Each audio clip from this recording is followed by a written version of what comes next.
கணவன் மனைவிக்கிடையே ஏற்பட்ட சண்டை முற்றியதில் இருவரும் ஒன்றன் பின் ஒன்றாக கிணற்றில் குதித்த சம்பவம் பரபரப்பை ஏற்படுத்தியது.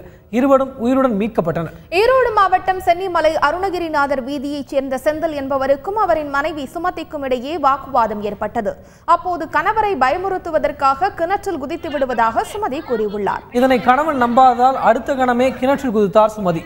இதனால் அதிர்ச்சி அடைந்த செந்தில் தானும் கிணற்றில் குதித்தார். இதுகுறித்து தகவல் அறிந்த தீயணைப்பு வீரர்கள் சென்று இருவரையும் பத்திரமாக மீட்டனர். சுமதிக்கு மட்டும் காலில் காயம் ஏற்பட்டுள்ளது. விசாரணை நடத்திய சென்னிமலை போலீசார் இருவரையும் எச்சரித்து அனுப்பினர்.